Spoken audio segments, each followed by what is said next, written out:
चलिए स्टूडेंट, चलते हैं अपने नेक्स्ट टॉपिक पर जो है bull tea and bear tea. अब ये क्या है? बुल टी और बियर टी। बियर और बुल तो सुना था, लेकिन बुल टी और बियर टी क्या है, इस चीज को हम इस वीडियो में जानेंगे और समझेंगे। तो चलिए चलते हैं, समझते हैं। पहले सबसे पहले हम बात करेंगे बुल टी की। बुल टी का मतलब क्या होता है?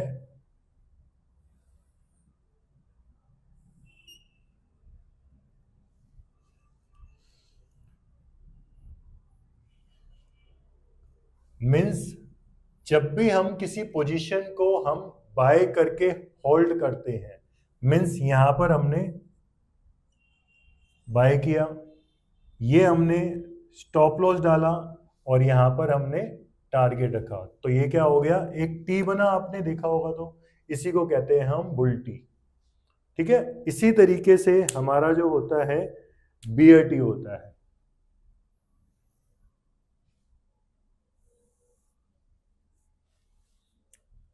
यहां पे क्या हो गया हमारा?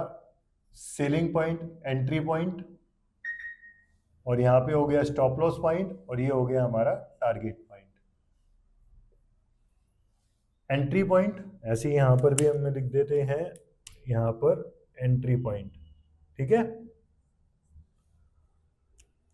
यहां पे हमने सेल करा, ये हमारा स्टॉप लॉस और ये टारगेट। मतलब हमारे को कभी भी हम जब भी काम करेंगे तो 2:1 के हिसाब से ही काम करेंगे। 2:1 मीन्स यदि हमने यहाँ पर 500 रुपए के रेट पर किसी चीज को परचेज करा और हमारा स्टॉप लॉस यदि 10 रुपए का आ रहा है, मीन्स 490 रुपीज का स्टॉप लॉस आता है, तो यहाँ पे गैप कितना है? ये हमारा, ये जो गैप है ये 10 रुपए का गैप है। तो 10 × 2 मतलब जो हमारा टारगेट रहेगा वो यहाँ पर 520 पर रहेगा। 520 पे हमारा टारगेट रहेगा, क्योंकि हम 10 रुपए का रिस्क ले रहे हैं, तो 20 रुपीज का हमारा रिवॉर्ड रहेगा। ठीक है। तो 10 हमारा स्टॉप लॉस और 20 हमारा रिवॉर्ड। 2:1 के हिसाब से हम यहाँ पर काम करेंगे। उसी तरीके से जब हम यहाँ पर 500 रुपए पे सेल करेंगे, तो हमारा जो स्टॉप लॉस होगा वो होगा 510 पर। ये हमारा क्या हो गया? रिस्क। ठीक है, ये हमारा हो गया रिस्क। और इसके बाद जो हमारा टारगेट हुआ ये होगा हमारा रिवॉर्ड। ये क्या हो गया?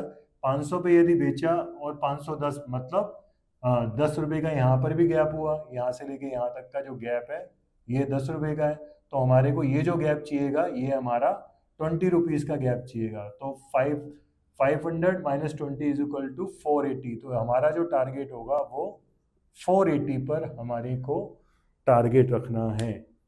ये होते हैं हमारे 2T। पूरी मार्केट के अंदर, स्टॉक मार्केट के अंदर बहुत कम लोगों को ये 3 पॉइंट आइडेंटिफाई होते हैं या समझते हैं या जानते हैं। ये 3 पॉइंट बाइंग के और ये 3 पॉइंट सेलिंग के। मतलब ये हमारी लॉन्ग पोजीशन के अंदर 3 पॉइंट और ये हमारी शॉर्ट पोजीशन के अंदर 3 पॉइंट बहुत कम लोगों को पता होते हैं। कभी भी कोई भी परचेज या सेल करता है तो सिर्फ और सिर्फ एंट्री पॉइंट के हिसाब से या एंट्री पॉइंट के हिसाब से उसके अंदर एंट्री ले लेता है, लेकिन उसको स्टॉप लॉस और टारगेट का कुछ पता ही नहीं होता। जब उसको ये 2 पॉइंट 3 पॉइंट क्लियर नहीं होते हैं तो क्या होता है? टारगेट पे आने के बाद भी, टारगेट पे प्राइस आने के बाद भी पोजीशन को स्केयर ऑफ नहीं कर पाता है। उसके बाद जाके भी जो शेयर्स है वो नुकसान में कट जाता है, माइनस में जाके कट जाता है, क्योंकि उसको पता ही नहीं है कि उसका टारगेट क्या है। उसको ये भी नहीं पता है कि उसका एंट्री पॉइंट क्या है। उसको ये भी नहीं पता कि मेरा स्टॉप लॉस पॉइंट क्या है। कभी भी हम जब भी ट्रेड लेंगे तो हमारे को ये 3 पॉइंट हमारे को कंफर्म होने चाहिए ही चाहिए कि हमारी एंट्री पॉइंट क्या है और हमारा स्टॉप लॉस पॉइंट क्या है और हमारा टारगेट क्या है। इनके अंदर जो सबसे ज्यादा वेटेज है हमारी, वो है स्टॉप लॉस की। जो है 75%, और हम टारगेट को 25% वेटेज देते हैं। ऐसा क्यों, समझते हैं इस बात को भी। हम स्टॉप लॉस को ज्यादा वेटेज क्यों देते हैं, जो कि 75% है। यदि मार्केट आपके अगेंस्ट हो गई तो हम उसको होल्ड नहीं करेंगे, किसी भी कारणवश हम उसको होल्ड नहीं करेंगे, उसे तुरंत काटेंगे। हमारे को यदि स्टॉप लॉस पॉइंट नहीं पता है तो हम उस ट्रेड के अंदर एंट्री नहीं करेंगे, यदि हमारे को किसी भी तरीके का स्टॉप लॉस नहीं पता है। किसी भी चीज को बाय या शॉर्ट करने के लिए या कहीं पे किसी भी चीज को काम करने के लिए हमारे को कोई बेस तो चाहिए होता है ना। तो वो जो स्टॉप लॉस होता है हमारा बेस होता है। ये यदि बेस ब्रेक हो गया तो हम किसी भी तरीके से उस ट्रेड के अंदर होल्ड नहीं करेंगे, हम अपनी पोजीशन को स्क्वेयर ऑफ करके इक्वल पर आ जाएंगे उस शेयर के अंदर। हमारे को कभी भी यदि स्टॉप लॉस के बाद हमने होल्ड कर लिया तो बहुत बड़ा नुकसान हो सकता है। हमारे को कभी भी स्टॉप लॉस के बाद, हिट करने के बाद, कभी भी शेयर को होल्ड नहीं करना है। इसीलिए, क्योंकि मोटे नुकसान से बचने के लिए ही हमारे को ये 75% वेटेज हमने इसको दी है। टारगेट से ज्यादा इंपॉर्टेंट हमारी स्टॉप लॉस की है। टारगेट से ज्यादा इंपॉर्टेंट हमारी स्टॉप लॉस की है। इस वीडियो में हमने जाना कि बाइंग करते समय हमारे को क्या चीज ध्यान में रखनी है, और इन 3 पॉइंटों को हमेशा ही हमारे को ट्रेड लेने से पहले लिख लेना है या अपने माइंड में रख लेना है कि इसके बाद मेरे को रुकना ही नहीं है। और जब भी हम शॉर्ट करेंगे तो भी हमारे को ये तीनों पॉइंट लिख लेने हैं या अपने माइंड में रखने हैं कि हमारे को स्टॉप लॉस के हिसाब से ही सौदे को कट करना है या टारगेट पे जब आएगा तभी कट करना है। एक बात और समझाता हूं, कभी भी हम जब ट्रेड में एंट्री लेंगे तो एंट्री लेने के बाद हम इसको कहीं पर भी कट नहीं करेंगे। यदि टारगेट भी आ रहा होगा, प्राइस ऊपर भी चला जाएगा, तो हम इसको कहीं पर भी कट नहीं करेंगे।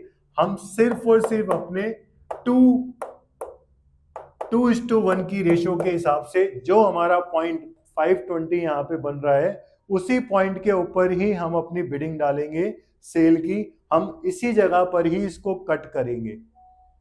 हम ऐसा नहीं है कि हमारे को 505 मिल रहा है तो हमने काट दिया, 510 मिल रहा है तो काट दिया, 515 मिल रहा है तो काट दिया। इसको हम कहीं पर भी नहीं काटेंगे। शेयर पहले तो जब यहां से ऊपर चलना स्टार्ट होगा 500 से, तो क्या होगा, 501 ही आएगा, 502 ही आएगा, ऐसे करते करते 515 आएगा, 520 आएगा। तो जिस तरीके से रेट धीरे धीरे ऊपर जाएगा, तो ऐसा नहीं है कि हमारे को उसके अंदर किसी भी जगह पे काट देना है। यदि हम उसको काटेंगे किसी भी जगह पर के 2:1 की जगह पे हमने 1:1 के हिसाब से काट दिया या 1.5:1 के हिसाब से काट दिया, मीन्स 515 पे हमने काट दिया। जब आप एक बारी उसको कट कर देंगे, पोजीशन को स्केयर ऑफ कर देंगे, तो वो आपकी हैबिट के अंदर चले जाएगा। और जब एक बारी हैबिट बन गई तो आप उसको 515 की जगह पे 510 पे भी काटेंगे, 505 पे भी काटेंगे, इस चीज को फॉलो नहीं कर पाएंगे। तो सबसे बड़ी बात है, हमारे को सिर्फ और सिर्फ 2:1 के हिसाब से ही काम करना है। या तो मेरे को रिवॉर्ड मिलेगा 2 और नहीं तो मेरा नुकसान होगा 1 का, जो इसके लिए मैं रेडी हूं। हमारे को बीच में पोजीशन को कट नहीं करना है किसी भी तरीके से। ये अपने दिमाग में बिठा लेना जब भी आप ट्रेड में एंट्री लेंगे तो। ठीक है, एंट्री पॉइंट ये रहेगा, टारगेट ये रहेगा और स्टॉप लॉस ये रहेगा। हमारे को बीच के अंदर देखना ही नहीं है। यदि हमने एंट्री ले ली है तो हमारे को देखना ही नहीं है, या तो टारगेट या हमारा स्टॉप लॉस, दैट्स इट, और कुछ नहीं है। इसके बीच में मेरे को उस ट्रेड को नहीं देखना है। हमने बिडिंग डाल दी है, दैट्स इट। हम 15-15, 20-20 मिनट के बाद एक बार हम उसको चेक करेंगे कि हमारा वो टारगेट या स्टॉप लॉस हिट हुआ है नहीं हुआ। इस दौरान हम नए ट्रेड को सर्च करेंगे कि किसी और जगह पे अपॉर्चुनिटी मिल रही है या नहीं मिल रही है, शॉर्ट की या लॉन्ग की। हम किसी और चीजों को सर्च करेंगे, किसी और शेयर्स को सर्च करेंगे कि कहीं और जगह पे कोई और पोजीशन तो नहीं बन रही है। हम इसको दोबारा नहीं देखेंगे, ठीक है। हम देखेंगे तो इसको 3:15 के आसपास, यदि ये हमारा इंटरडे ट्रेड होगा तो 3:15 के आसपास हम इसको चेक करेंगे कि ट्रेड के अंदर क्या हुआ है, ठीक है। तो हमारे को सिर्फ और सिर्फ नए ट्रेड को सर्च करना है कि उनके अंदर कोई कुछ अपॉर्चुनिटी मिल भी रही है या नहीं मिल रही है, ठीक है। हम इस तरीके से यहां पर ये काम करेंगे और ये 3 बाय के और 3 शॉर्ट के ये पॉइंट हमारे को जब भी हम ट्रेड लेंगे इसको लिखना ही है, या अपने माइंड में रखना ही है। तो चलिए चलते हैं अपने नेक्स्ट टॉपिक पर।